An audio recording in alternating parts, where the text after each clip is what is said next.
Boa tarde a todas e todos que nos acompanham aqui pela TV Câmara. Estamos iniciando com muita felicidade esta transmissão ao vivo pelos nossos canais para apresentar à comunidade florianopolitana a aula inaugural da Escola de Gestão e Eficiência do Legislativo Municipal da Câmara de Florianópolis, uma escola que nesta gestão está sendo dirigida por uma coordenação colegiada, em que eu, vereadora Carla Aires, também o vereador Afrânio e a vereadora Mariane Matos, compomos essa coordenação, composta gentilmente com uma sensibilidade ímpar do presidente da Casa, vereador Catume, em integrar diferentes mandatos para pensar as reflexões pedagógicas deste espaço tão importante para a qualificação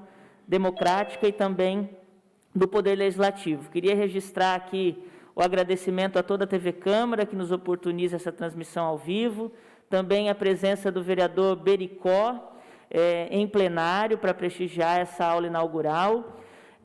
Antes de passar aos nossos convidados e convidada, né, o ex-senador Requião, ao Leonardo Barbosa, do Observatório Legislativo Brasileiro, e a Loreni também, da RAPS.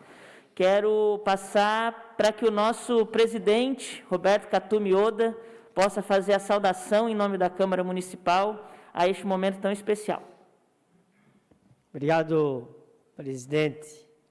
No momento, representando aí a Escola Legislativa dessa casa, para mim é uma honra poder ter hoje, nessa aula inaugural, a presença do senador, sempre senador Requião, que muito nos orgulha. Quero aqui, em nome de toda a Câmara Municipal, agradecer o seu tempo, a sua disponibilidade para contribuir para com essa aula inaugural. Também o Leonardo, lá do Rio de Janeiro, e a Lorene, né, que irão fazer as palestras do dia de hoje.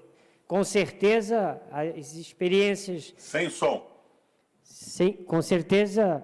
a experiência de Vossas Excelências vão contribuir com essa aula. E aos demais aí também, né, que está ali a Leia, né, representando a Escola Legislativa da Assembleia Legislativa do Estado de Santa Catarina, e todos aqueles que irão contribuir também, né, participando desse debate. Estou passando aqui para desejar êxito a essa aula inaugural, e com certeza a Escola Legislativa, da forma que foi composta esse ano, irá trazer bons frutos para a sociedade florianopolitana, que é o maior objetivo dessa casa. Sucesso a Frânio, sucesso Carla, Mariane, e a todos que irão participar dessa aula inaugural. Receba do presidente da Casa, da Câmara Municipal de Florianópolis, muito obrigado pela disponibilidade de todos, que todos tenham um excelente evento. Muito obrigado. Muito obrigada, presidente Catume. Queria pedir a todos os convidados e convidadas que também acompanham aqui pelo Zoom, né, não só pela TV Câmara, que possa se apresentar entre si, colocar o seu contato, a representação que faz, para que ao final a gente possa fazer esse registro também. O chat está aberto. E de pronto, queria passar para a Leia Medeiros, que é coordenadora pedagógica da Escola do Legislativo da Assembleia Legislativa do Estado de Santa Catarina, que nessa ocasião representa também a Deliana, que é a coordenadora da escola, e a deputada Marlene, presidenta da Escola do Legislativo do Estado, ambas que sempre se colocaram à disposição para que a Escola do Legislativo Municipal, né, se fortalecesse e a gente possa criar pontes aqui no município. Tivemos uma reunião muito importante recentemente para firmar, né, uma cooperação técnica em curso aí entre as duas escolas. Então, Leia, muito obrigada, e gostaria de passar de pronto a palavra para você. Boa tarde a todos. É um prazer participar dessa aula inaugural, né, da Escola do Legislativo da Câmara de Florianópolis. Trago aqui a saudação da coordenadora Deliana, da presidente deputada Marlene Fengler, que infelizmente não puderam estar aqui, mas pediram que fizesse aqui a sua representação, né? É muito importante esse momento para Florianópolis e para o estado de Santa Catarina, né? Aqui na Escola do Legislativo da Assembleia, essa escola, nós, o ano passado, completamos 20 anos de existência, temos um trabalho bastante consolidado pelo estado de Santa Catarina, e Florianópolis, a Câmara Municipal de Florianópolis, é uma das 16 câmaras municipais em Santa Catarina que possuem uma escola do Legislativo. E ter uma escola no âmbito do Poder Legislativo é extremamente importante para consolidar a nossa função enquanto escola, que é aproximar a população, a sociedade, aqui no caso do Estado, a sociedade catarinense, do Poder Legislativo, que é um dos poderes, o poder que tem a representatividade de toda a população.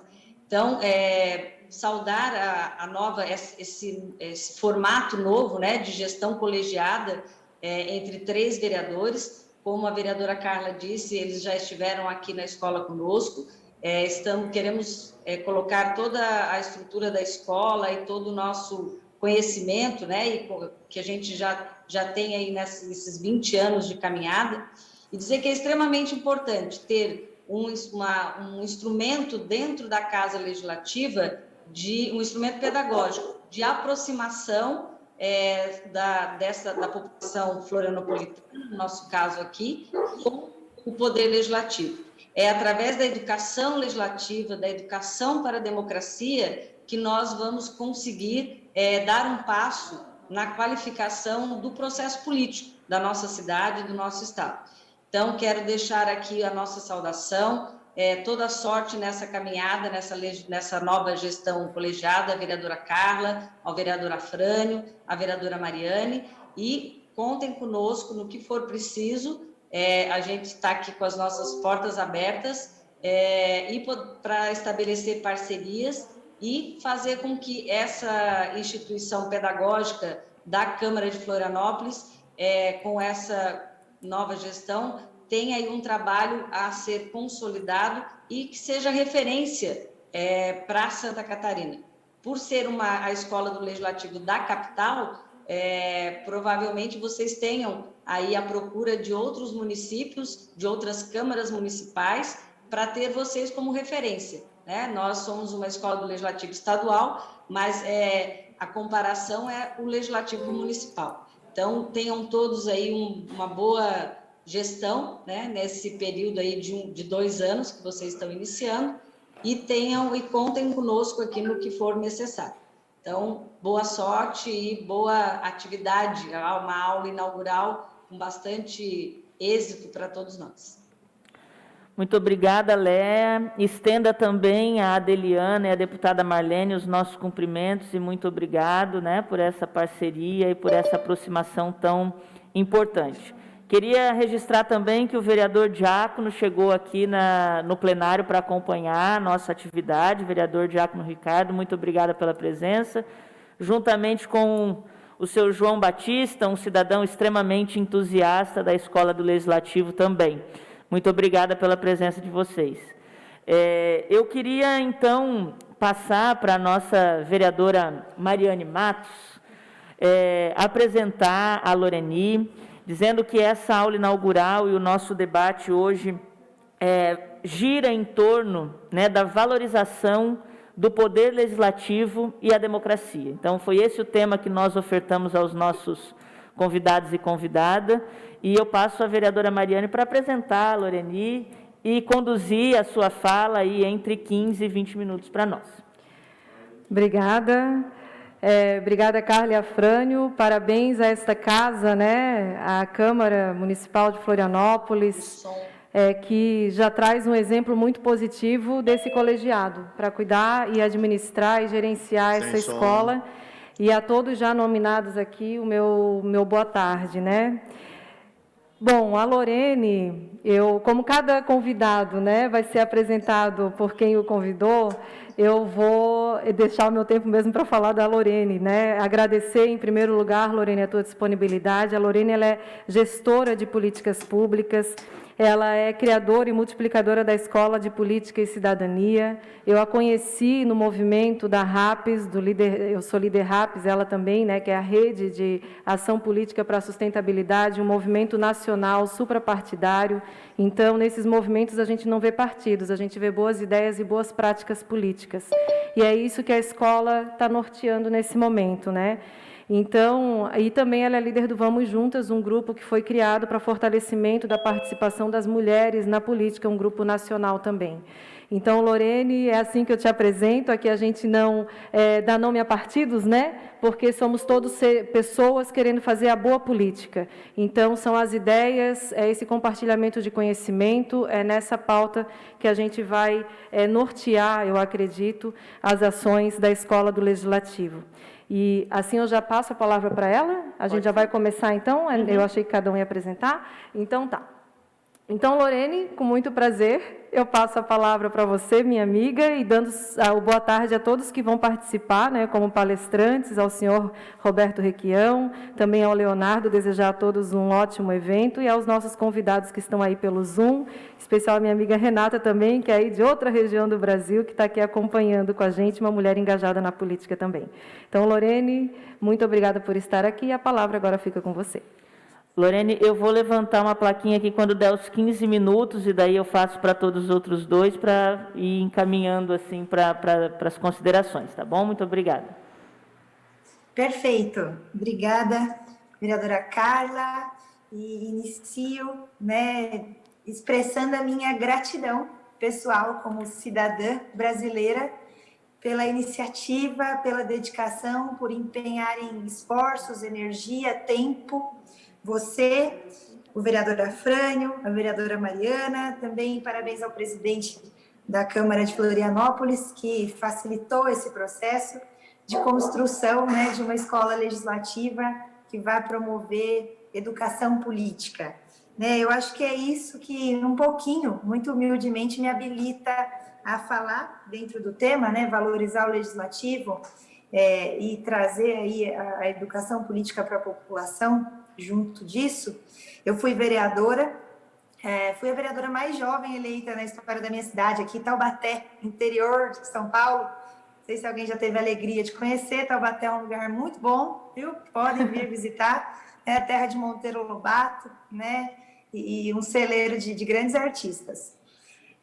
Bom, eu sou muito grata e honrada por participar aqui também ao lado dessas figuras, né? O Leonardo representando o Observatório do Legislativo Brasileiro, uma instituição que eu acompanho pessoalmente como cidadã, como também estudiosa, mas estudante, na verdade, sempre, né? Aprendiz de gestão pública que eu sou, minha formação é em gestão de políticas públicas na USP, sempre estudei em escola pública e a educação não foi educação política, mas a educação mudou minha vida, porque através de um projeto social no ensino médio, o Colégio da Embraer, fez 20 anos, inclusive, essa semana, eu tive os meus sonhos ampliados. Né? Os meus sonhos eram limitados até pelo bairro onde eu cresci, que era um bairro de periferia, pela condição da minha família, e aí me ampliaram os horizontes, eu consegui me formar na USP, né? Era um grande sonho, fui a primeira aí na história da minha família.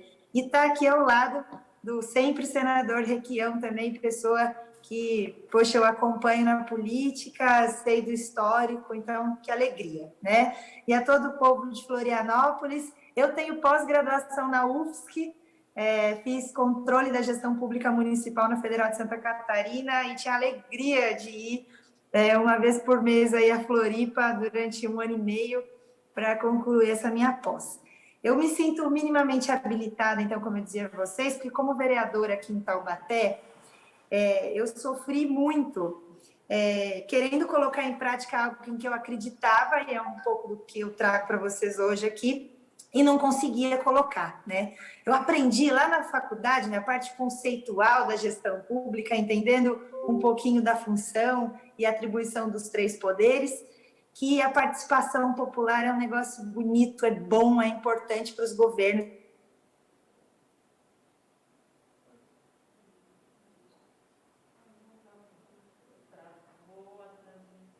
Travou a transmissão dela. Como que essa... E aí eu defendia, ventilava isso aos 4 cantos. Vamos participar, vamos participar. E aí me tornei vereadora e, poxa, como é que as pessoas vão participar se elas não entendem do que está se falando ali, né? Vamos chamar de uma audiência de metas fiscais. Hoje teve aqui, está em época, né, do primeiro quadrimestre, no município de Taubaté, por exemplo, foi hoje essa audiência, 6 participantes. Eu lá acompanhando online, né? Não sou mais vereadora, fui candidata a prefeita, cheguei ao segundo turno, como mulher na política sofri um tantão de coisa também, aí é outra conversa para um outro dia, mas eu tive essa barreira, eu queria ser uma vereadora que promovia a participação, as pessoas não participavam, não entravam na audiência pública, não ia para a audiência da LOA, né, da Lei Orçamentária Anual, não entendiam qual era o caminho e a importância de ir lá e fazer com que a sua demanda, a demanda daqueles que defendem a criança e o adolescente, a militância daqueles da causa animal, a luta daqueles que, enfim, defendem a população LGBT, ou seja lá o que for, né, os profissionais da saúde, os servidores públicos querendo o seu reajuste. Qual é o jeito certo de lutar, né, e de participar para conseguir que as nossas demandas sejam atendidas diante de problemas infinitos e recursos escassos nos governos, né? E aí falei, poxa, educação política. É onde eu criei aí a Escola de Política e Cidadania, passei 4 anos como vereadora, de lugar em lugar, e não me importava quanta gente tinha. Podia ser um lugar, eu já fui em lugares onde tinha 2 pessoas, eu e mais um. E eu ali estava, porque tinham combinado comigo, me chamavam, e eu ia lá fazer a Escola de Política e Cidadania que eu criei, que a Mari citou, que eu sou muito grata a ela, inclusive, por me conectar especialmente com vocês nessa tarde de hoje, né? Sendo também colega minha lá na RAPS, né? Que é um lugar, um ambiente muito bom para se conhecer boas pessoas fazendo política. E aí passei a fazer isso, Escola de Política e Cidadania. Eu não tive condições, e deixo esse aprendizado aqui para vocês, de colocar uma escola legislativa lá na Câmara Municipal de Taubaté. Por quê? Porque, infelizmente, antes de mim, aparelharam a escola legislativa, viu, Leonardo? Fizeram dela ali um cabide de empregos, e aí aquele ditado, não sei se serve aí também, se ele é popular aí no Sul com vocês, mas mata a vaca ao invés de tirar o carrapato, sabe aquele ditado? Né? Poxa, porque tinha um problema na escola legislativa, porque ela estava sendo mal usada pelos políticos que vieram antes, pelos vereadores de antes, que colocavam assessores lá que não necessariamente cumpriam com o objetivo da escola, e isso destinava recurso público, né, do 10º da Câmara, do orçamento do Poder Legislativo, e ficava mantendo 4 funcionários que não necessariamente entregavam resultado para o povo, mas eles foram lá e acabaram com a escola legislativa. E junto do Ministério Público, inclusive, com o apontamento do Ministério Público para que fosse feito isso, dizendo que precisava resolver o problema. Mas, na minha humilde opinião, o problema não era acabar com a escola legislativa, e sim usar ela do jeito certo, né? Promovendo educação para a população, educação política especialmente. Então, essa foi uma experiência pontual que eu vivi, e compartilho com vocês. Infelizmente não pude institucionalizar de novo, não tive força política para fazer isso em Taubaté, mas fiz sozinha, né, com a Escola de Política e Cidadania que eu falei para vocês, e ao longo de 4 anos, gente, eu alcancei mais de 5.000 pessoas, pessoalmente. Eu tenho isso em lista de presença, né, porque eu ia lá onde me chamavam, né?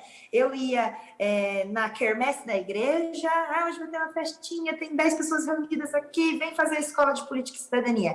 Eu fui na OAB, eu fui no Conselho Regional de Medicina, me chamavam para fazer a Escola de Cidadania até na maçonaria, num dia em que as mulheres podiam entrar, enfim, as esposas, as famílias, e aí fui lá eu conhecer a maçonaria, que era desconhecida para mim, para fazer educação política lá. Eu ia nas escolas particulares e nas escolas públicas, estaduais principalmente. Eu fazia escola de política e cidadania para criancinhas em creches e para o grupo de idosos da Casa do Idoso da cidade. Todo o público. E o que eu trago para vocês aqui com uma sensação, uma experiência de pele de quem viveu esse esforço por fazer educação política, e dizendo o quanto é valoroso o que vocês estão fazendo hoje, criando essa escola aí em Florianópolis. Infelizmente, o nosso povo sofre muito de uma doença muito grave da nossa sociedade, que é a ignorância política. E ela atinge todas as classes, né? Eu sou membro também, sou uma liderança do Politize, que vem aí, né? Surgiu aí em Santa Catarina, e para mim acho que é uma das principais iniciativas aí nacionais de promover educação política e tal. E o Diego Calegari, ele, que é o criador, ele fazia uma fala que eu repito aqui, citando ele, né? Tem uma coisa, eu acho muito legal isso. Esse país é desigual, tem muita desigualdade, mas tem uma coisa que acertadamente une todos os diferentes, da criança ao idoso, do mais pobre ao mais rico, a pessoa com mais cultura, que já viajou mais países. E essa coisa que une todos igualmente, deixa nivelado, é a ignorância política. Porque eu posso dizer para vocês, da minha experiência de mais de 5 mil pessoas, quando eu perguntava, eu tinha um roteirinho que eu mesma criei, que durava ali 40 minutos nessa formaçãozinha que eu fazia, nesse bate-papo. Quando eu perguntava quais eram os 3 poderes, os 3 níveis de governo, quais eram as atribuições e competências dos políticos componentes do executivo e do legislativo, ninguém sabia igualmente. Nem a criança, nem os idosos, nem o pessoal lá na OAB, nem o pessoal no Conselho Regional de Medicina, na maçonaria, nem o jovem da escola estadual de ensino médio, nem o jovem da escola privada, particular, mais top, aqui do meu município. Quando eu falo não sabia, para ser bem sincera com vocês aqui, não é que eles não sabiam zero, né, absolutamente nada. Eles não sabiam responder com confiança e não sabiam dar a resposta completa, assertiva. Poder legislativo, executivo e judiciário. Os níveis são o municipal, estadual e a União. Né? E no legislativo municipal são vereadores. No legislativo estadual, deputados estaduais. No legislativo federal, deputados federais. E senadores da República eram sempre esquecidos. Né? Então, foi raro, 1, 2, 3 vezes, mas não foi 1% desses 5 mil que eu tenho lá em lista de presença que fizeram escola comigo nessas pequenas rodas ao longo de 4 anos. E algumas eram grandes rodas, né? Era um pátio da escola inteira. Mas que não sabiam acertar, dizer isso com clareza, com confiança. O que seria a lição número 0 de educação política, de formação para as nossas pessoas, para a população brasileira, né? Então, compartilho essa experiência humildemente com vocês, a fim de justificar, né, aqui do interior de São Paulo, como uma mulher na política, o quanto é nobre, importante o que vocês estão fazendo hoje, para que a gente possa garantir uma melhor participação da população, entendendo minimamente e justificando que todos os públicos precisam da escola legislativa de vocês. Né? Até lá o pessoal que trabalha com as leis, né? Até os advogados, como eu disse. E aí eu concluí a minha escola de política e cidadania com um outro exemplo que eu vou dar aqui prático para vocês perceberem. Já vou encerrando, né, com esse exemplo. É tão importante para a gente também, do fazer política, ter gente consciente, né, diminuir a ignorância política, para aqueles que fazem política do jeito certo. Né, que não vivem das mazelas, das dificuldades das pessoas, querendo fazer assistencialismo. Porque muitas vezes as pessoas não entendiam a constitucionalidade e inconstitucionalidade da lei.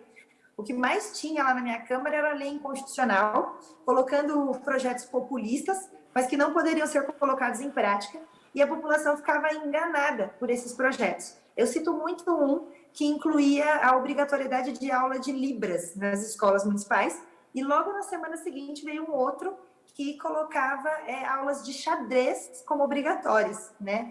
Eu tenho uma família muito simples, mas o meu pai, um cara grande, que está no céu hoje, e eu gosto sempre de lembrar ele, que era meu fãzão número 1, ia estar acompanhando a nossa live aqui, ele faleceu no começo do ano de Covid, muito simples, mas meu pai jogava xadrez, me fez jogar xadrez, sabe, desde pequena. E eu votei contra esse projeto por ser inconstitucional.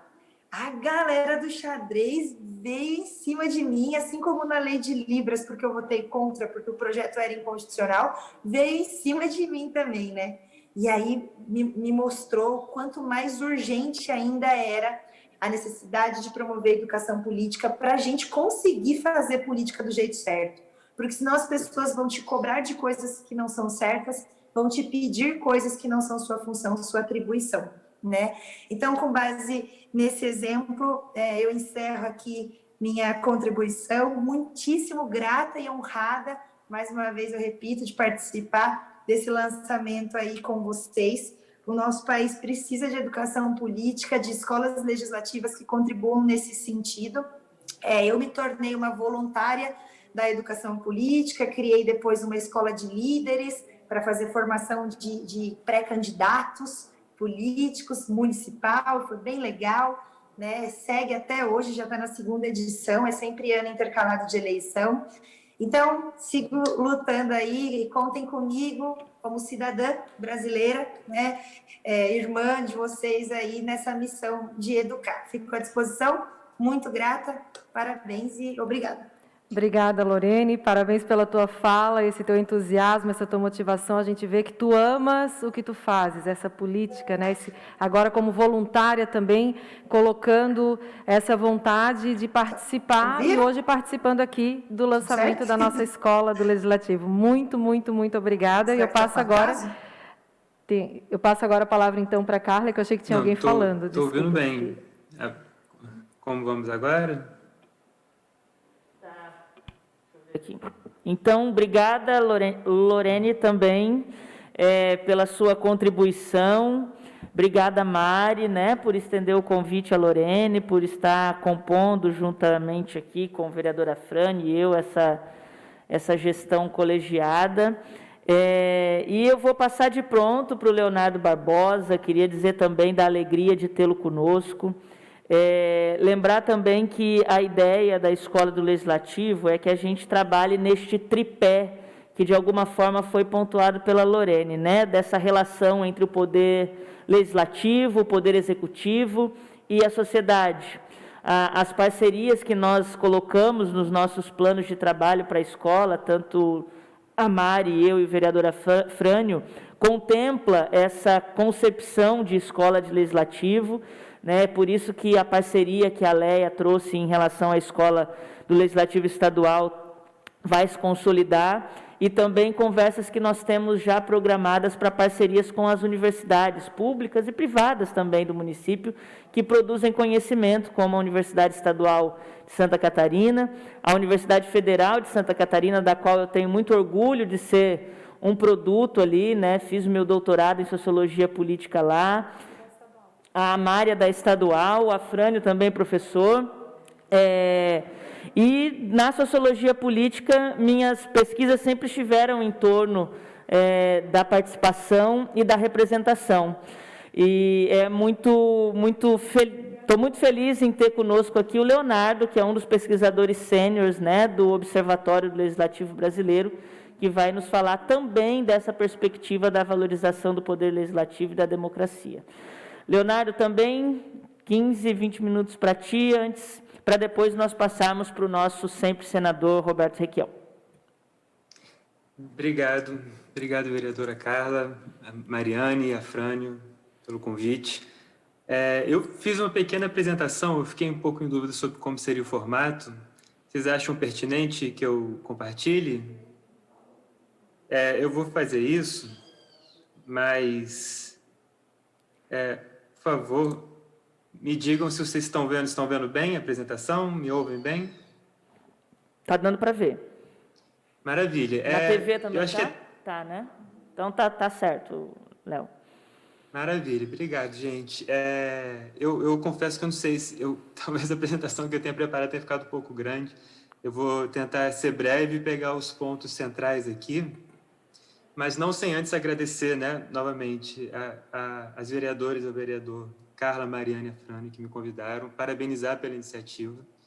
Quero dizer também que é uma grande honra participar de uma mesa com o senador Roberto Requião, que eu acompanhei durante toda a minha formação política. É um prazer conhecer a vereadora Lorene também. Já gostei da fala, muito obrigado, já aprendi.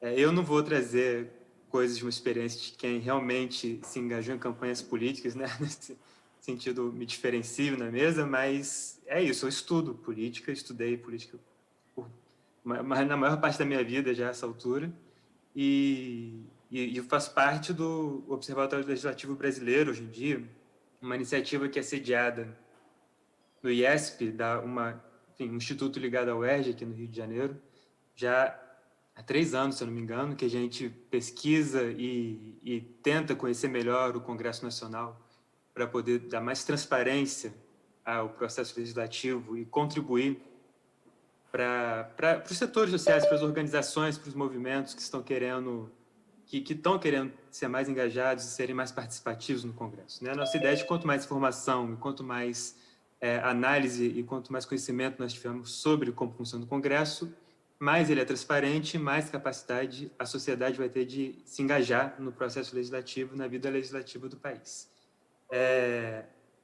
Para essa pressão, enfim, muito breve para quem não conhece o projeto, vale a pena entrar posteriormente no site www.olb.org.br, tá? Os estudos estão todos disponíveis publicamente, para quem quiser acessar, para quem conhecer um pouco melhor nessas ferramentas. Basicamente, o que eu queria falar hoje é, muito brevemente mesmo, sobre o legislativo, o lugar do legislativo na democracia. Uma coisa breve sobre câmaras municipais, né, e o que caracteriza elas, especialmente aqui no Brasil. Se tiver tempo ainda, eu queria trazer alguns aprendizados que o nosso projeto teve no curso de 2020, quando a gente acompanhou de maneira muito próxima o funcionamento do Congresso em modo remoto, né, em 2020 por causa da pandemia.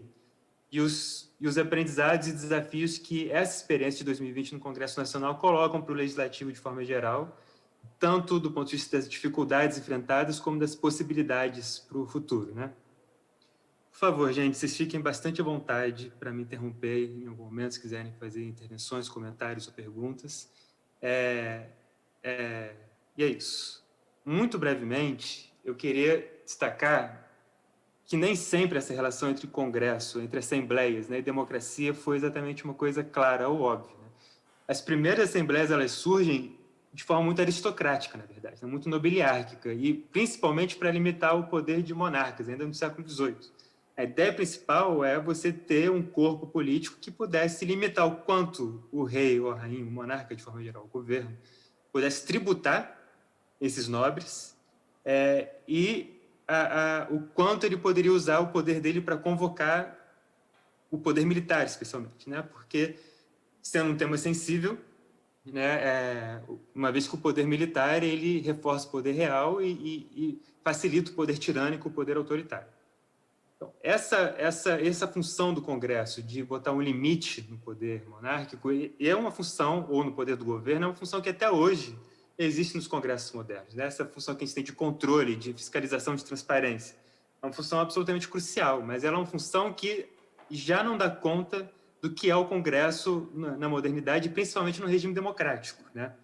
E aí eu queria destacar, especialmente, o que a representação política exige do Congresso hoje em dia, né? Além da transparência e do controle, que desde sempre fizeram parte da Assembleia, à medida que os governos se democratizavam, você tinha uma demanda cada vez maior para que outras parcelas da população participassem. E o Congresso, até hoje, na verdade, o Poder Legislativo nem sempre tem facilidade em conseguir incorporar e trazer todos os atores de uma determinada sociedade para o jogo político. Então, essa demanda por participação, eu estava ouvindo a vereadora Lorene falando sobre isso, dá para ver claramente que é um desafio até hoje, é uma demanda permanente sobre os congressos. Como é que os congressos, além de serem mais representativos, eles podem trazer cada vez mais participação de setores da sociedade? Como é que grupos sociais são marginalizados, são excluídos, que estão alheios ao jogo político ou não têm acesso à educação política ou não tiveram, podem participar do processo legislativo, né? Como é que eles podem ajudar a formar leis e construir políticas públicas num determinado país? E um terceiro ponto é o espaço do Congresso como espaço de deliberação, né? Quer dizer, não é só participar e não é só fiscalizar o que o governo está fazendo.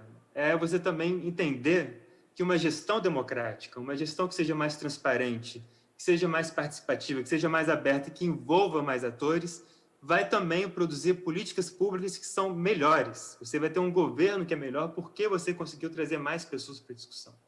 Então, muitas vezes a gente fica pensando, eu já vi muitas vezes análises sobre o Congresso, falarem sobre estarem muito preocupadas com a efetividade. Eu fui perguntado sobre isso muitas vezes. Quantas leis determinado vereador ou vereadora produziram? Quantas leis aquela determinada legislatura conseguiu aprovar? Mas muitas vezes as pessoas perdem de vista que um processo demorado e mais democrático vai produzir, e muito embora menos leis seja menos efetivo nesse sentido, vão ser leis melhores. Você vai ter políticas públicas e arcabouços institucionais que são mais adequados a uma sociedade que se quer democrática, né? Então, esses 3 pontos, eles estão interrelacionados. E todos eles, e acho que é uma coisa muito importante de trazer, eles se fizeram presente no Congresso Brasileiro. Eu acho que desde 88, a gente tem, que é quando a nossa Constituição foi promulgada, a nova Constituição da Democracia Brasileira, você tem um esforço no Brasil bastante relevante de tentar democratizar as instituições políticas do país, né? Então, quando a gente fala de participação social, por exemplo, você tem no Congresso Nacional e em outros lugares o espaço de audiências públicas, assim, que ainda é um espaço muito formal, ainda é um espaço limitado, mas é um espaço que fez muita falta, por exemplo, no ano passado, quando o Congresso funcionou de maneira remota. Quando você fala em deliberação e informação, a gente tem o lugar das comissões permanentes no Congresso Nacional, que estão produzindo, estão aumentando. Você tem pesquisas sobre a vida política do país nos últimos 30 anos, mostrando que essas comissões tiveram um papel muito importante, não só para aprimorar as políticas públicas, mas para informar a participação de deputados e senadores no âmbito do processo legislativo. Eles puderam se posicionar de maneira mais adequada e com maior qualidade por causa do esforço acumulado feito em torno a partir das comissões permanentes em temas que são considerados relevantes para a nossa vida política. E, por fim, você tem um trabalho de tentar aumentar a transparência do governo por meio de órgãos como o TCU, como as CPIs, né? E eu gostaria de destacar, especialmente nesse momento que a gente está vivendo, nesse último mês, a importância das minorias políticas dentro do Congresso para aumentar a transparência, né? O Congresso Nacional é a vida legislativa do país, sempre garantido. O Brasil sendo um país pluripartidário, né? O Congresso tendo tantos partidos, a gente sabe que isso traz alguns problemas para a organização de coalizões, etc. Mas o fato de regimento da Câmara e do Senado ter garantido algumas prerrogativas à minoria política garantiu também maior transparência e maior fiscalização da oposição em relação ao que o governo estava fazendo. Então, esse é o quadro geral. Esses 3 pontos que eu vou querer destacar, tanto quando falar agora das câmaras municipais, como também quando eu trouxer os aprendizados do Congresso remotos, tá? Muito brevemente, sobre essa questão das câmaras municipais, eu quero destacar que isso é uma característica importante da democracia brasileira, do federalismo brasileiro. Não é toda federação que dá tanto poder político para os municípios como acontece aqui no Brasil. A gente sabe que nem sempre esse poder político vem acompanhado de poder orçamentário, né? Um poder fiscal que garanta a implementação de políticas públicas na medida em que é exigido pela lei, mas ainda assim você tem um poder legislativo bastante significativo que tem que ser destacado. Os municípios, eles têm leis orgânicas, a Câmara Municipal pode incidir com leis muito relevantes para a vida política daquele município. E por isso o trabalho de vereadores e vereadoras no país é muito significativo. E quando você tem, em vista que você tem 5 mil municípios no país, você está vendo, na verdade, você tem uma ecologia política aí muito variada, né? Muito aberta a experimentos democráticos de toda sorte, assim. Eu estou vendo, por exemplo, agora, essa iniciativa feita de maneira remota, essa é uma coisa muito interessante, né? Essas escolas legislativas estão sendo feitas em parceria entre mais de uma Câmara Municipal. Certamente não é uma coisa que eu vejo em todas as câmaras municipais. Da mesma forma que na Câmara do Rio de Janeiro, eu vi ano passado o funcionamento de comissões parlamentares de inquérito, de audiências públicas feitas de maneira remota, assim. Quer dizer, vários tipos de experimento diferentes que podem ser compartilhados e que podem favorecer uma ampliação da democratização no poder legislativo no país. Eles têm início nas câmaras municipais. Quer dizer, é muito mais fácil você ter uma inovação no universo de 5 mil do que apenas no Congresso Nacional, onde as coisas possivelmente são mais enrijecidas, né? Outra coisa que algumas pesquisas mais recentes na ciência política têm mostrado é que as câmaras municipais elas têm se mostrado um pouco mais abertas e um pouco mais sensíveis a grupos sociais que têm dificuldade para ter presença no legislativo. Eu falo, por exemplo, de populações rurais.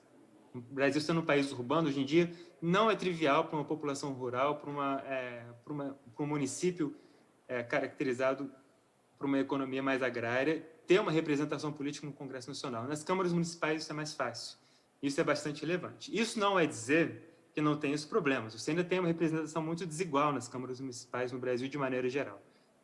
Reproduzindo o padrão que a gente vê também nos estados e no governo federal, você tem uma prevalência de homens brancos, você tem uma prevalência de uma população com uma renda e um acesso à educação maior do que a média no país, muitas vezes é ancorada no funcionalismo público, que pode trazer alguns problemas para a independência do legislativo em relação ao executivo, e muitas vezes, por isso e por outras razões, nem sempre é trivial fazer oposição em câmaras municipais. E, aí, novamente, talvez talvez não, isso varia muito de município para município, né?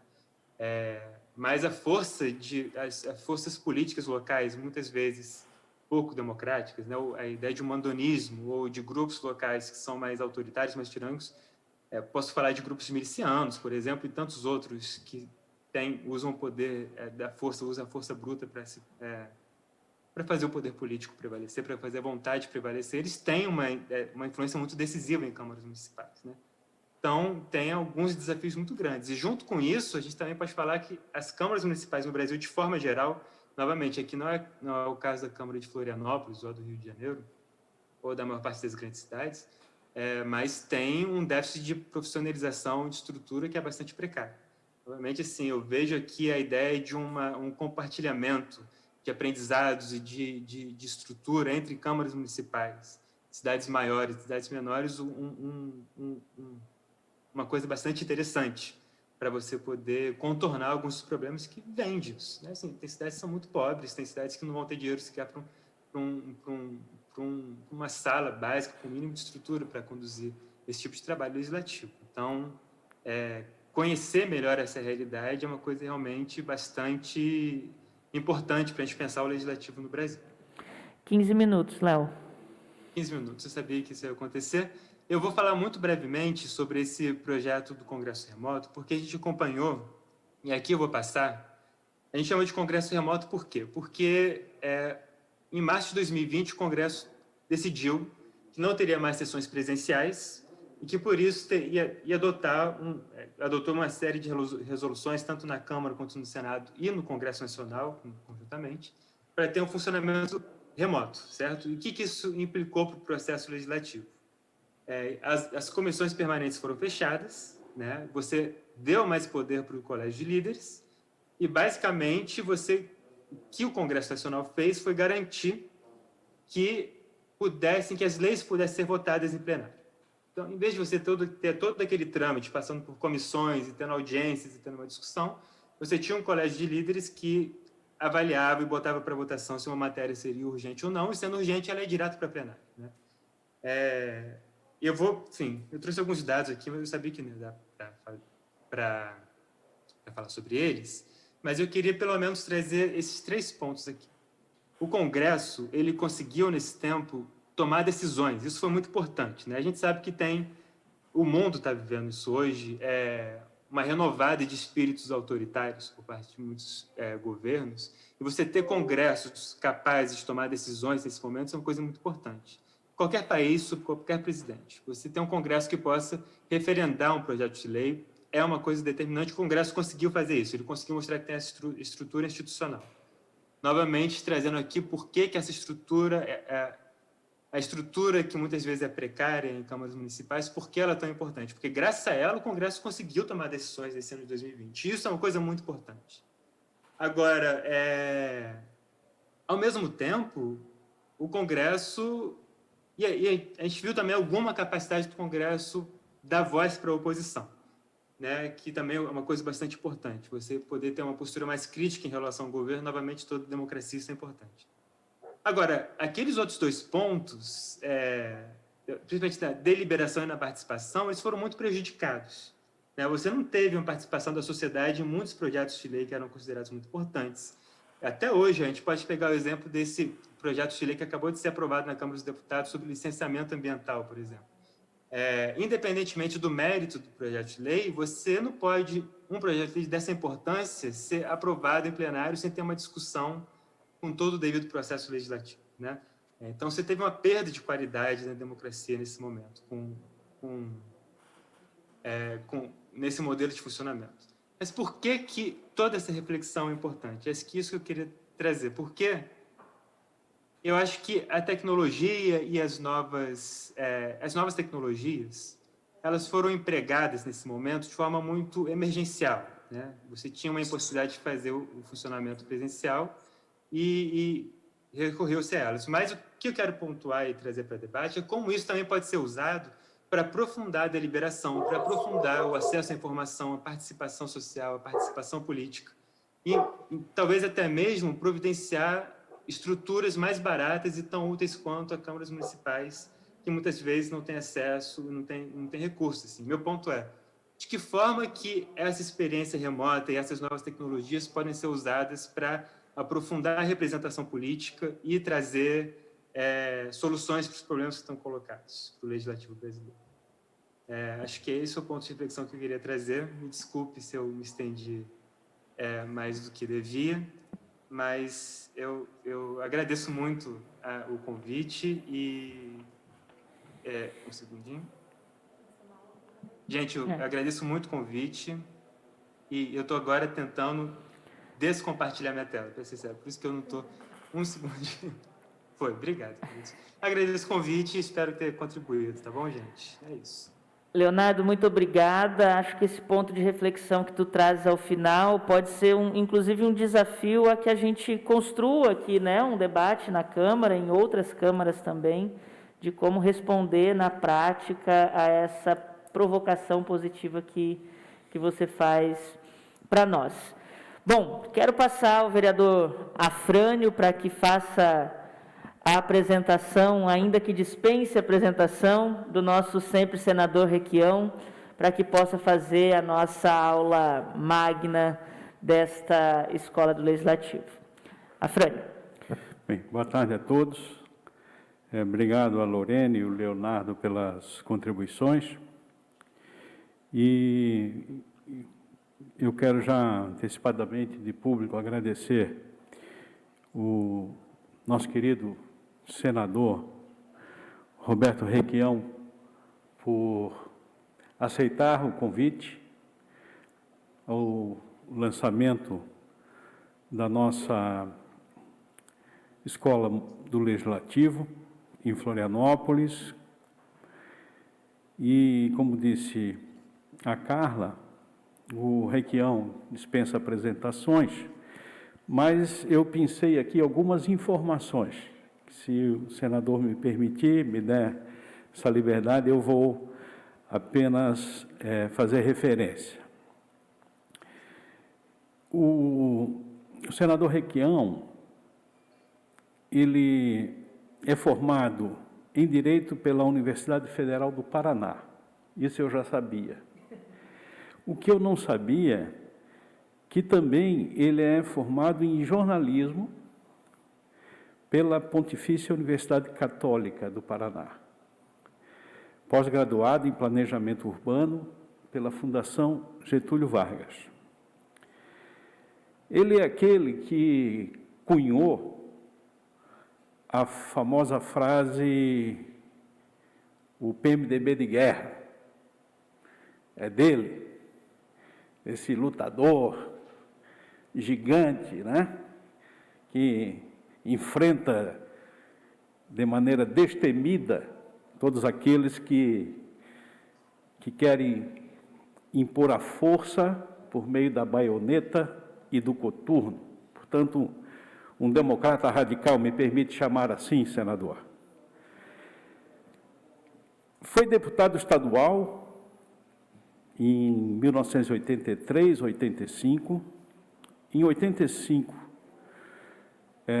eleito prefeito de Curitiba, junto com o Edson Andrino, aqui, em Florianópolis.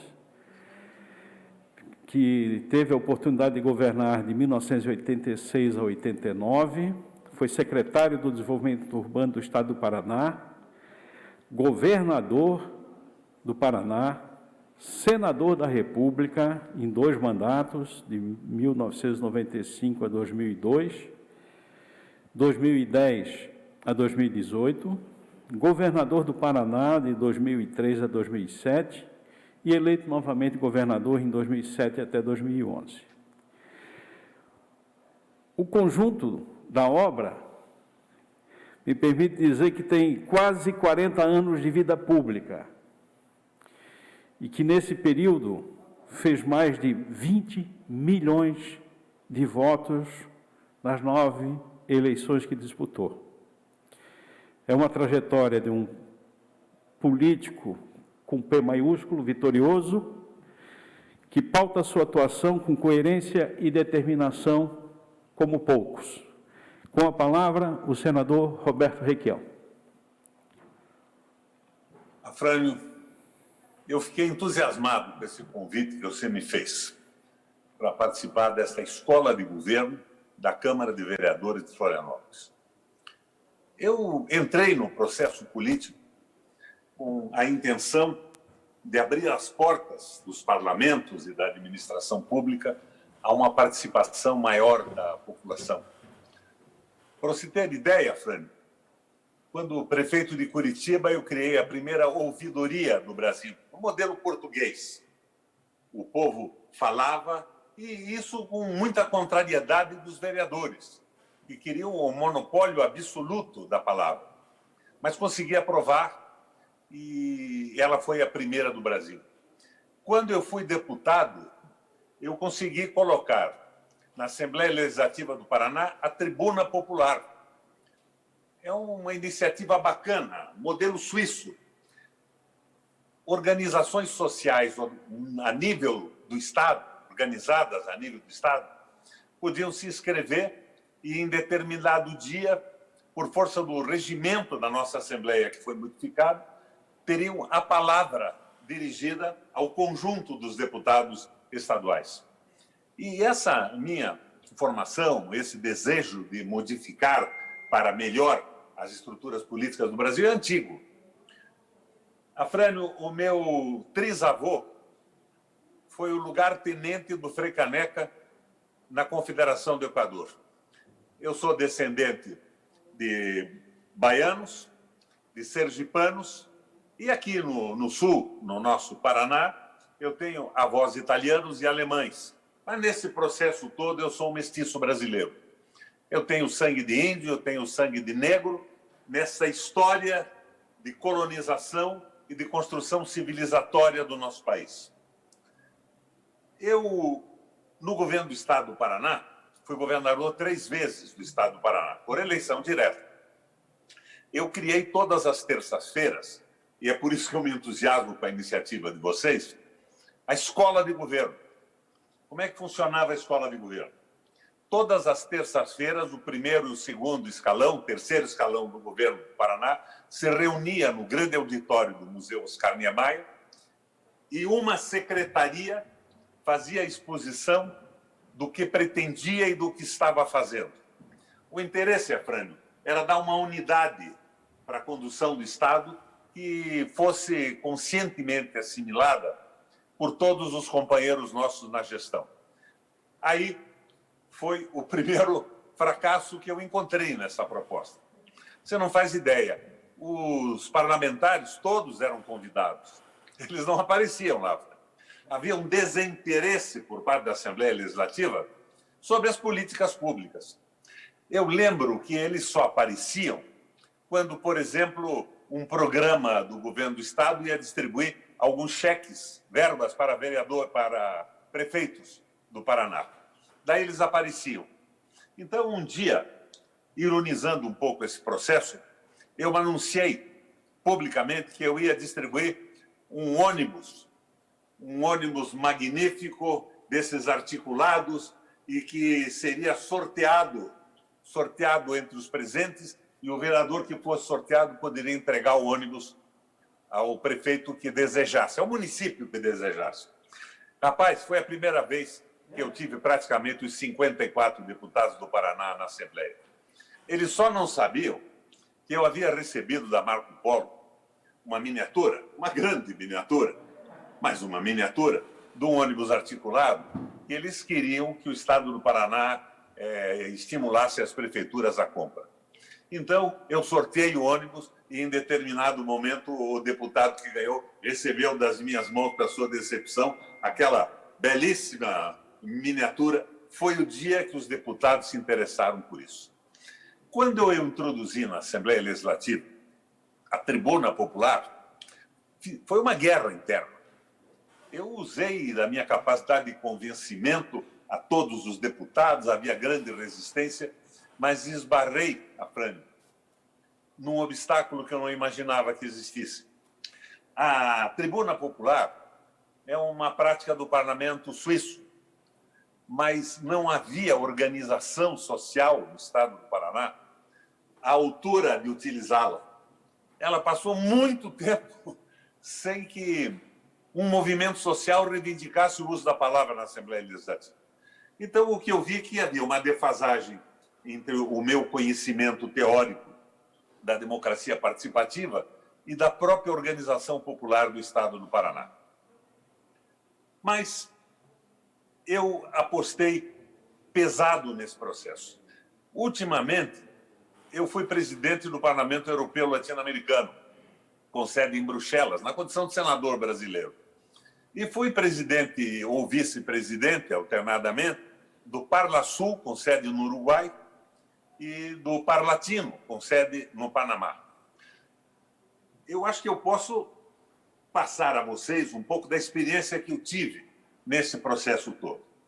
E o que eu posso dizer a vocês, por exemplo, a Eurolat, o Parlamento Europeu Latino-Americano, é uma organização, por iniciativa do Parlamento Espanhol, que se destina, Afrânio, não a beneficiar com troca de experiências os nossos povos, as nossas populações. É um instrumento de tentativa de ocupação de território e de espaço comercial no interesse exclusivo dos países que para isso se organizam. Uma das últimas reuniões que eu fiz foi na Itália. E o presidente da Câmara de Deputados Italianos, que à época era candidato a primeiro-ministro, num discurso furioso sobre a entrada de russos e chineses na Venezuela, verberava: temos que impedir isso. A América Latina é nossa. Não podemos ver russos e chineses. Não havia nenhuma preocupação com a vida do povo da Venezuela. A preocupação era o domínio do petróleo, que acabou sendo praticamente tomado, a meu ver, hoje, pelos interesses russos e chineses, que compraram por antecipação o petróleo bruto e o petróleo refinado. Mas eu quero chegar, nessa conversa com vocês, a uma outra perspectiva. O que está acontecendo no mundo hoje, de certa forma, Afrânio, ao que acontece no Brasil também? Então, vamos lá para trás. A Alemanha, em determinado momento, com esta ideia da Lebensraum, do espaço vital, e do povo escolhido, do povo mais inteligente do mundo, provocou aquele movimento nazista que é absolutamente inexplicável, dado ao seu nível de boçalidade. A Alemanha estava avançando no planeta e, ao mesmo tempo, a Revolução Comunista Russa avançava também. Então, havia um certo equilíbrio que dava espaço para países como o nosso, terceiro mundista, avançarmos do ponto de vista civilizatório do nosso processo. De repente, a Alemanha alui. O Hitler perde o domínio absoluto do que pretendia, se contrapondo a uma aliança entre os Estados Unidos e a Rússia. Mas o comunismo soviético avança. Nesse momento, Afrânio, com o avanço do comunismo soviético, os movimentos sociais na Europa pressionam os governos. E nós começamos a ver, por parte de partidos por parte de movimentos de mulheres, por parte de movimentos étnicos, o domínio absoluto do capital sobre esses países ir cedendo espaço. Surge o voto das mulheres, as legislações trabalhistas, a consolidação de leis de proteção do trabalho e, de certa forma, isso se transforma no que conhecemos hoje como social-democracia. Isto vai até o momento em que, por erros brutais internos, a proposta marxista-leninista de comunismo na Rússia alui, cai. O Gorbachev desmonta a União Soviética. E os detentores do capital na Europa, os detentores do poder quase absoluto, resolvem reconquistar direitos que tinham dado ao povo trabalhador, às minorias étnicas, na consolidação de leis do trabalho, garantias, voto às mulheres e tudo mais. Não tinham mais medo da União Soviética. Eles cederam com medo que o comunismo se instalasse na Europa. E eles passam a agir nessa proposta democrática que nós conhecemos, Jean-Jacques Rousseau, começando com Péricles e a Ágora, lá em Atenas, na Grécia, eles passam a agir apoiados num tripé. Primeiro ponto de apoio do tripé é a precarização dos governos. Governos republicanos ou com outras formas de governo mais autoritárias e mais antigas, com imperadores, reis e tudo mais. Eles precarizam o poder e dão poderes aos bancos centrais. Os presidentes da República, os dirigentes nacionais, passam a ser meros capatazes do capital na contenção de revoltas populares no momento em que o povo e as etnias e as mulheres passam a perder direitos nos seus países. Então, era simplesmente o braço policial do sistema econômico. O segundo ponto de apoio diz respeito a nós parlamentares. Nesse momento, eu estou aqui como senador, fui senador 2 vezes, fui presidente dessas organizações parlamentares internacionais. É a precarização do parlamento. O sistema eleitoral passa a ser um sistema extremamente caro, com televisões, rádios, panfletos, jornais, dinheiro à beça. E os parlamentares acabam, quando eleitos, sem ter nenhuma preocupação, a partir daí, com o ponto de vista programático dos seus partidos, e muito menos com os discursos que fazem nos comícios eleitorais que os levam à vitória. Isso tanto no legislativo como no executivo. E o terceiro ponto de apoio nesse processo é a precarização dos movimentos operários. A liquidação dos sindicatos, o corte dos recursos que fazem os sindicatos poderem se organizar e se colocar massivamente em comunicação com as suas bases, o fim da aposentadoria, a tal aposentadoria que hoje eles dizem que é um projeto comunista, Fran. A aposentadoria, ela surge lá no início do século com Bismarck. O Bismarck havia lido, na sua tentativa de unificação da Alemanha, textos do Johann Schacht, que era um filósofo economista da época alemão, que havia morrido já quando o Schacht estava trabalhando, mas os textos estavam lá. E o Schacht dizia o seguinte: as elites, a nobreza foi derrubada do poder pela burguesia, porque os burgueses que moravam dentro e fora das muralhas feudais, trabalhando muito, enriqueceram, aumentaram o seu poder e, num determinado momento, eles não se subordinavam mais ao domínio hereditário dos senhores feudais e da nobreza. Eles aumentaram em número e em força em função da acumulação do seu trabalho e derrubaram a nobreza. E o Schacht dizia o seguinte: mas a burguesia vai cair também, porque a burguesia está esquecendo a força de trabalho. E um trabalhador, um operário,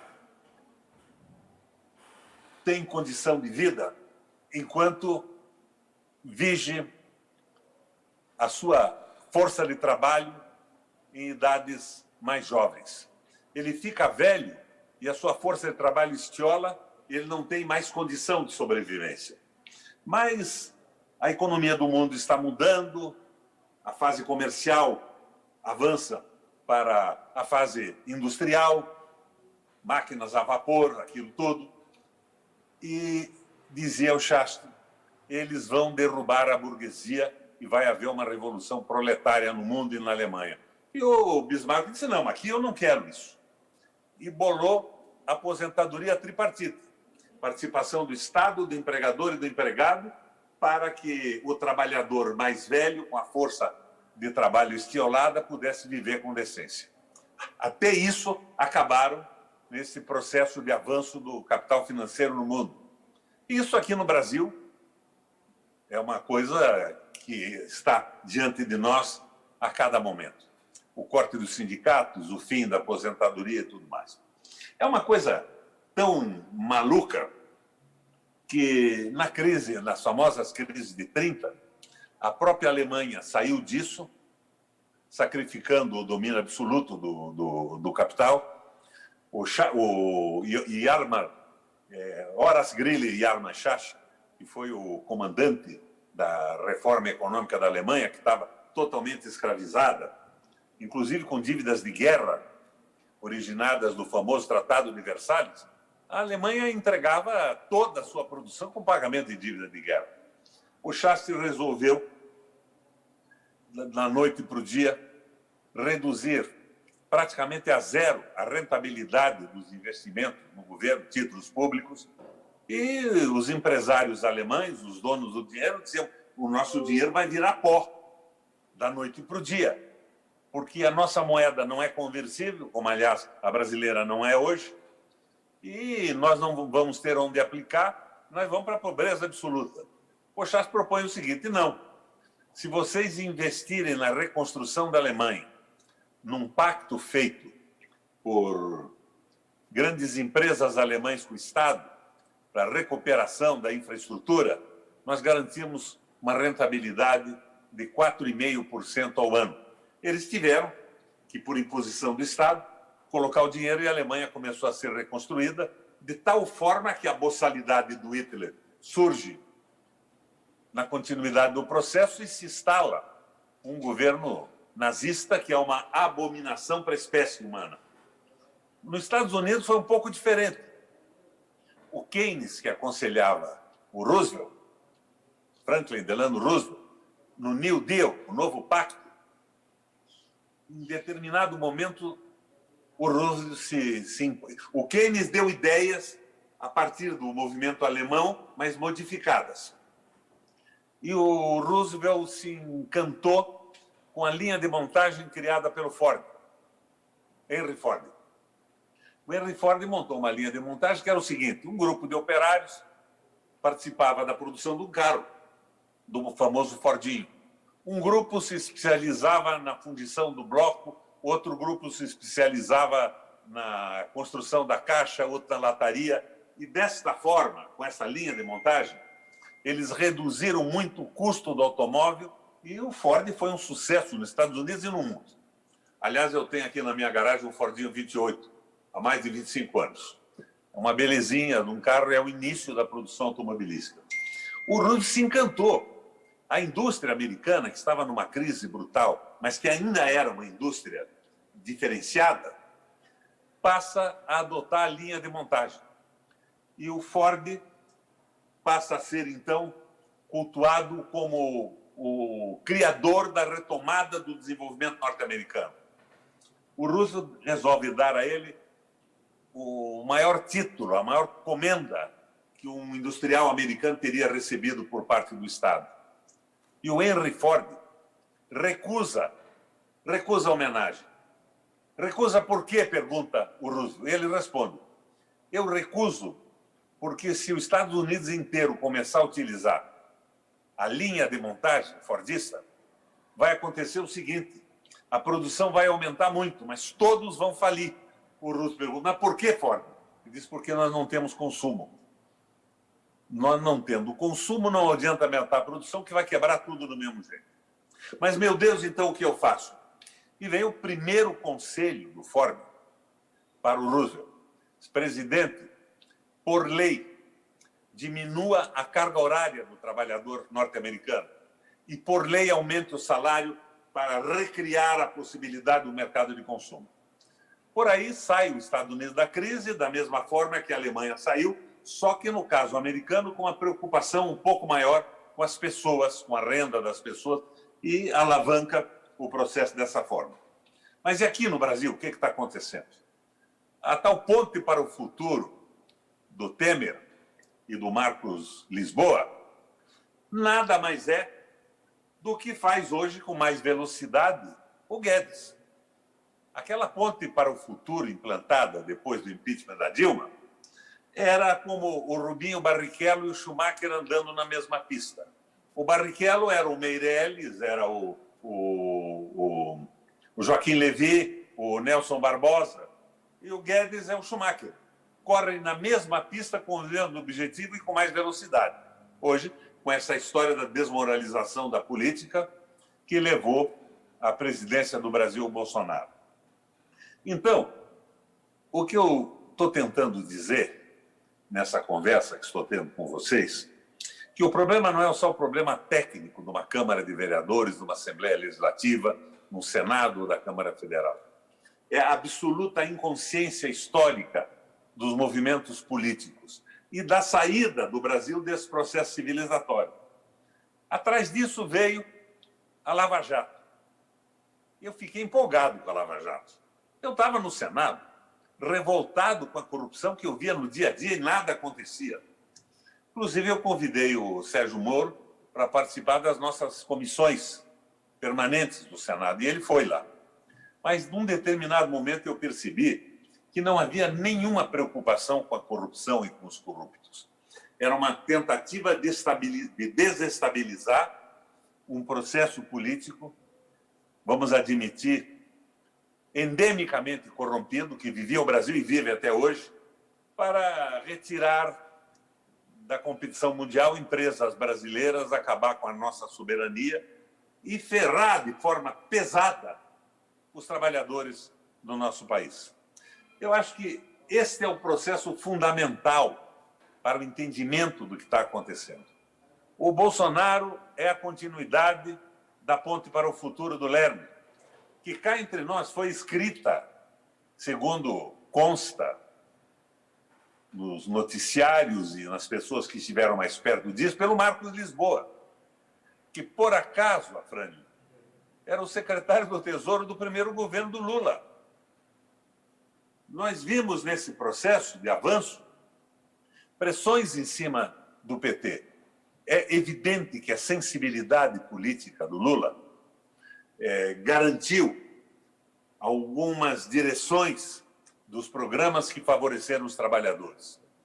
Mas eu acredito que tudo isso ocorreu como um líder sindical atuando na sua categoria. Ele não contesta os roubos absurdos do capital. Ele simplesmente consegue mais 15 minutos para o almoço e garante mais um ou outro direito, ao invés de fazer o que eu esperava de governos progressistas, que é de entregar o Brasil para os brasileiros. Então, vi o brilho das pessoas que me antecederam, o entusiasmo da nossa vereadora de Taubaté e o preparo e a inteligência do pesquisador de Santa Catarina, mas eu acho que, fundamentalmente, nós precisamos de uma politização. E acho que o parlamento, sem uma reforma séria das comunicações no Brasil, que se contrapõe, por exemplo, a esse nosso papo aqui. Não é uma aula, é uma conversa, onde eu tento passar algumas experiências. Nós vamos ter aí algumas milhares de pessoas, inclusive no meu Facebook, que é generoso. Mas logo mais entra a Rede Globo com 25 milhões de espectadores dizendo que tudo isso é um engano, que temos que ferrar o trabalho mesmo, tem que reduzir o salário, aumentar a carga horária, acabar com a soberania nacional. E você veja, o nosso Congresso hoje é um simulacro de Congresso. E o que eu disse a vocês da compra de parlamentares ocorre nas câmaras de vereadores também, vocês sabem disso. Os financiadores acabam mandando num número enorme de parlamentares que respondem aos interesses dos seus financiadores e não aos interesses da população. Por isso, eu me dediquei tanto a essa democracia participativa. Mas, cá entre nós, não é o bastante. Nós precisamos politizar o processo político. As pessoas têm que saber o que devem fazer. Hoje, é um momento triste para o Paraná. Faleceu hoje pela manhã o ex-prefeito de Curitiba, o ex-governador Jaime Lerner, que durante o meu período de luta universitária foi um companheiro, um correligionário. Depois, nós passamos uma disputa pesada, porque a visão do Jaime Lerner era uma visão liberal. Ele tentou vender a nossa companhia de energia elétrica. Ele não conseguiu isso por causa do Bin Laden, que explodiu as Torres Gêmeas no dia do leilão. O leilão não houve, eu me elegi governador posteriormente e não deixei isso acontecer. Mas essa desmoralização da política, essa ridicularização de parlamentares sérios e nacionalistas, colocou no nosso legislativo brasileiro de cima a baixo, na minha opinião, o pior grupo de parlamentares que a história do Brasil já conheceu. Então, nós precisamos que se politize esse processo, que não fiquemos mais na onda da Globo, elegendo policiais violentos e ridículos, elegendo pessoas financiadas, elegendo os novos políticos. Às vezes, os novos são tão novos que não têm nem ideia do que estão fazendo numa Câmara Municipal, numa Assembleia, no Congresso ou no Senado. O problema todo se suporta numa politização maior desse processo. E talvez eu, pessoalmente, tenha exagerado nas possibilidades de uma democracia participativa. Que, aliás, a história da democracia da Grécia, de Atenas, povo reunido na Ágora, não é bem assim como se fala, porque a Ágora, na verdade, era frequentada só com cidadãos, pessoas nascidas em Atenas e mais ricas. Até que Péricles, fazendo uma observação do que acontecia na Ágora, e tinha assuntos que não eram tratados na Ágora, eram tratados pelas elites. Mas o Péricles chegou à conclusão que os pobres não podiam participar, que eles tinham mais o que fazer na vida para se sustentar suas famílias, e ele criou o mandato remunerado. Mas o mandato remunerado, em cima dessa visão corporativa e desta submissão aos interesses do capital, acaba sendo rigorosamente um absurdo. Eu, por exemplo, fui senador 3 vezes, sou governador do Estado. Eu me afastei dessas benesses.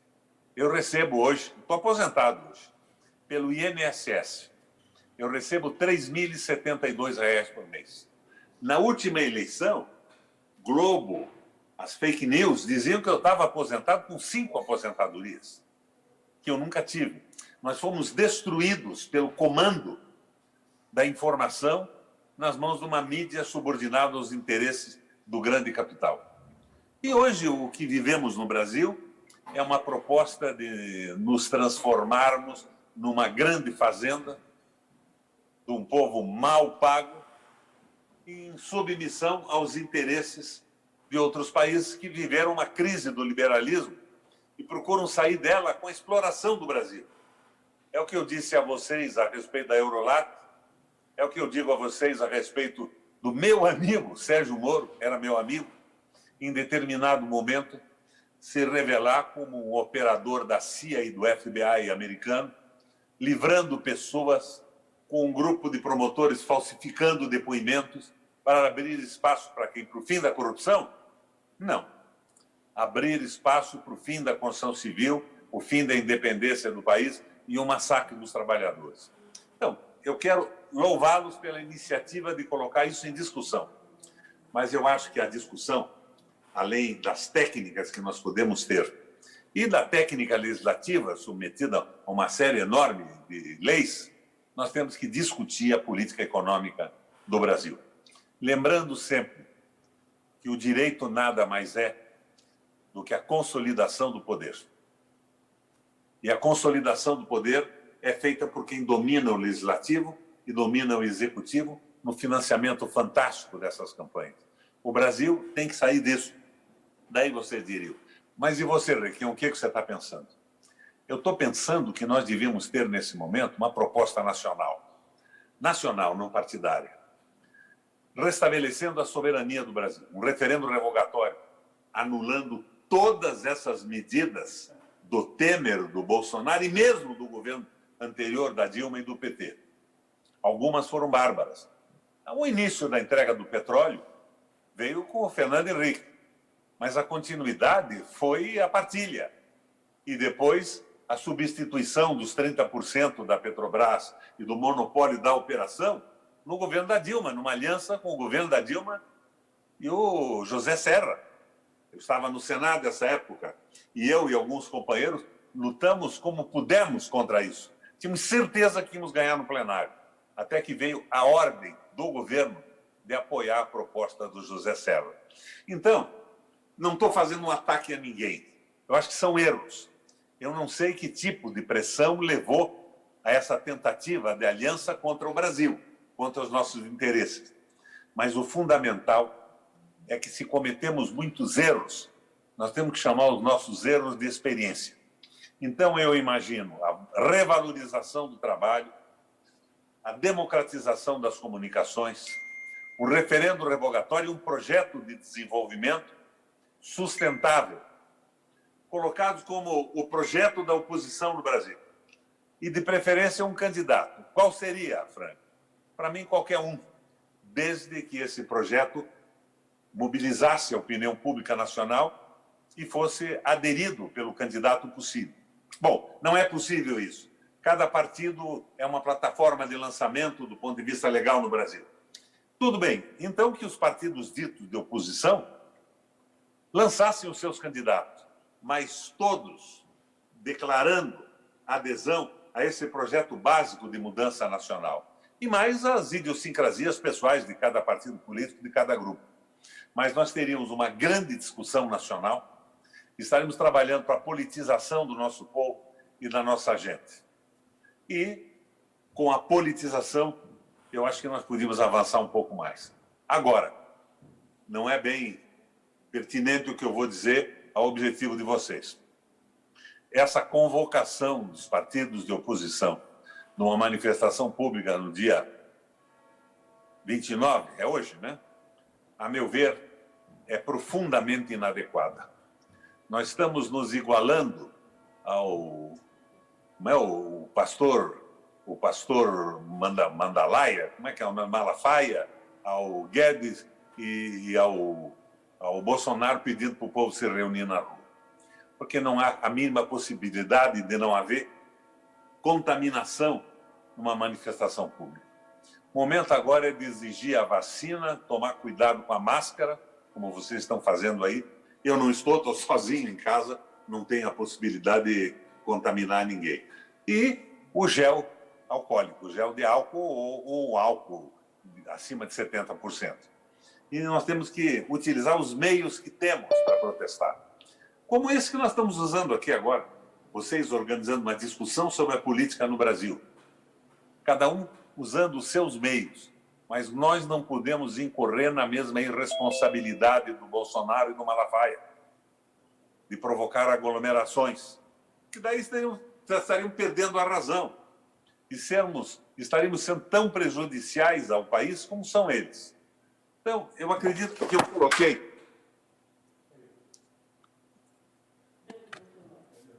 Ah, meu Deus. Volta para a vereadora. Opa, caiu o meu computador aqui. Eu acredito que eu coloquei algumas ideias que eu acho importante serem debatidas. E, ao mesmo tempo, cumprimentá-los pela escola legislativa que vocês têm.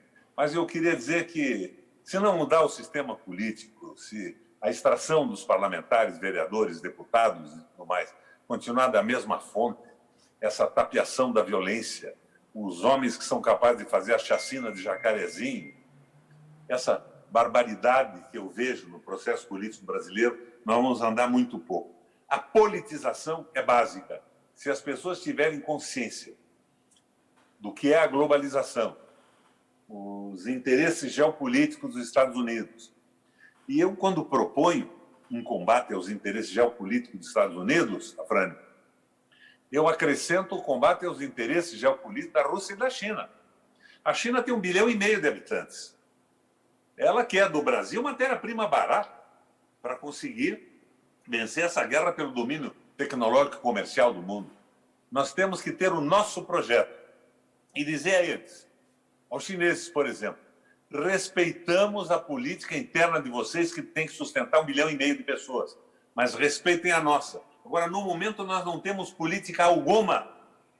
O que estão propondo de cima para baixo é submissão do Brasil a interesses geopolíticos de outros países. Quando o Celso Amorim nos colocou no BRICS, eu fiquei entusiasmado. Mas eu diria para ele hoje, o BRICS contesta Bretton Woods, o acordo do pós-guerra, que estabeleceu o domínio absoluto do dólar no mundo. Mas nós temos que dizer para os russos, os indianos e os chineses que o Brasil tem uma proposta que é financiamento, mas quer se industrializar também. Nós não temos um BRICS para financiar a entrega do Brasil. Você veja, a reforma econômica da China me interessa muito, eu acompanho isso há muitos anos. Coisas bacanas eles estão fazendo. Tanto que o desenvolvimento deles tem sido simplesmente fantástico. Mas quem é que está comprando usina brasileira? Para que um chinês quer comprar uma usina hidrelétrica no Brasil? Qual é a intenção? Desenvolver o Brasil? Não. É garantir recursos a partir do seu poderio acionário nas nossas empresas.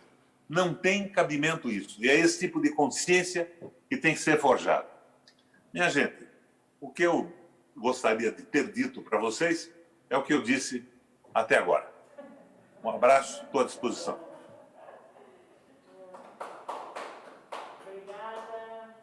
Obrigada, senador Requião, muito obrigada pela sua explanação, né, pelo seu entusiasmo na defesa da democracia e da soberania nacional e brasileira. Queria só fazer um registro aqui, que enquanto o senhor falava, eu me recordei de um fato que não pode ser esquecido. Me formei em Ciências Sociais na Universidade Estadual de Maringá, na gestão em que o senhor era governador. Fui bolsista de um imenso programa de permanência e incentivo à extensão nas universidades estaduais do Paraná, que foi o Ciências Sem Fronteira, um programa do seu governo. E pude me formar porque fui bolsista desse programa, né? A permanência e a valorização da ciência e das universidades públicas são necessárias. Então, sou muito grata a este programa e a esta possibilidade, inclusive. O Afrânio pode explicar esse programa. Nós incorporamos nesse programa todas as mulheres bonitas de Santa Catarina que estudavam no Paraná. Mas eu sou paulista. Eu aproveitei e casei com uma delas. A minha mulher é Catarina de Joaçaba. Afrânio. Tá bom. Então, nós vamos aqui os encerramentos, né? Também ao agradecimento. Essa exposição dos nossos 3 palestrantes e essa abordagem que o senador Requião nos trouxe, profunda, histórica e atual, sobre o que nos coloca nos desafios muito grandes, como reverter esse avanço, essa fúria do neoliberalismo no mundo, em particular no Brasil. E, como já apontou também o senador Requião, a necessidade de politizar a política e preservar o interesse público.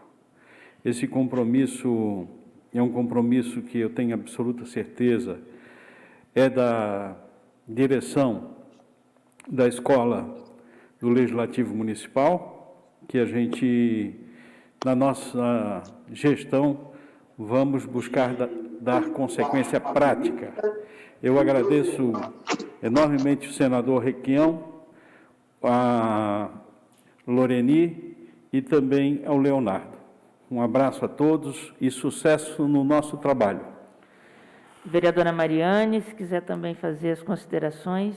Quero sim agradecer, né, essa aula que, segundo o nosso sempre senador, foi um bate-papo, mas foi uma aula, viu? Para a gente poder nortear a política. Eu só falaria assim que eu não quero desacreditar nem das novas pessoas que querem ingressar na política e sonhar em estarem nesse espaço, como eu sonhei, né, numa segunda campanha eleitoral, consegui assumir esse espaço com apoio e com a união de outras pessoas que, como eu, pensam que pessoas comuns, né, devem estar aqui. Comuns, eu digo assim, sem aquele histórico de família, né, de todo um grupo que já fica na política ali há muito tempo. Aqueles que estão há muito tempo, mas fazem a política certa, ok, que permaneçam, mas que a gente possa também abrir esse espaço para que mais pessoas possam acessar, como o próprio senador falou, os movimentos que trazem mais mulheres, mais representação, isso é muito importante. Então, eu deixo aqui o meu agradecimento, que eu não poderia deixar de agradecer ao ex-vereador Pedrão, que foi o autor da lei da Escola do Legislativo. Então, um agradecimento especial. Hoje ele não está aqui conosco, concorreu à prefeitura, acabou não chegando lá, né, na última eleição, mas foi o vereador que foi o autor da lei da Escola do Legislativo na legislatura passada.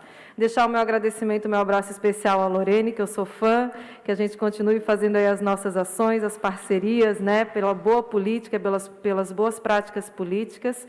Também ao Leonardo, que foi uma aula, viu, para a gente poder compartilhar cada vez mais conhecimento, que a Câmara aqui da capital de Santa Catarina esteja sempre aberta, né, e através da escola com certeza vai estar aberta esse compartilhamento de conhecimento e de boas práticas, e ao nosso sempre senador também, por ter dado o seu tempo, seu conhecimento aqui para esse espaço democrático e de troca de ideias, né, e de experiências. Que vença sempre a boa política, né, nos municípios, nos estados e no nosso país e aí no mundo. Eu acredito muito na política, acho a política linda e por isso eu quero sempre fazer parte dela, porque através dela a gente muda a vida das pessoas em qualquer lugar, né?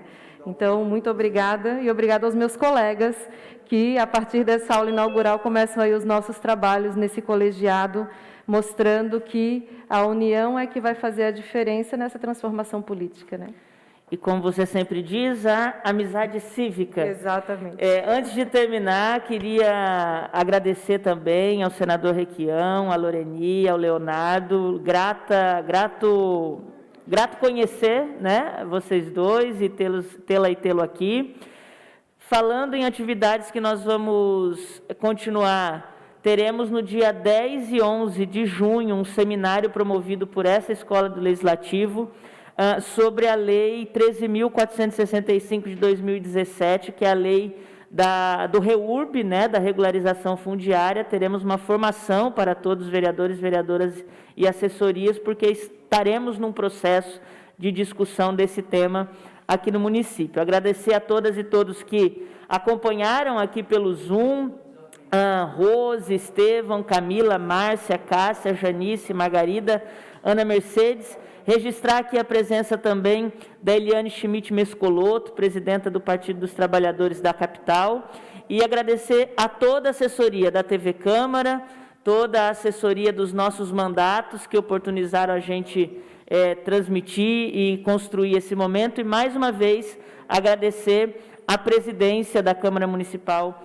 de Florianópolis e que tenhamos aí uma gestão muito produtiva. Queria só chamar a Mari e o Afrânio para que a gente pudesse aparecer para todo mundo que está aqui no Zoom, e com essa foto que nós vamos fazer aqui no plenário, ou um registro aqui para todo mundo, agradecer, né, todas e todos aqui, e muito obrigada, uma boa tarde, um bom final de semana, que vença sempre a democracia e o fortalecimento do poder legislativo. Um abraço, vamos juntas. Que legal.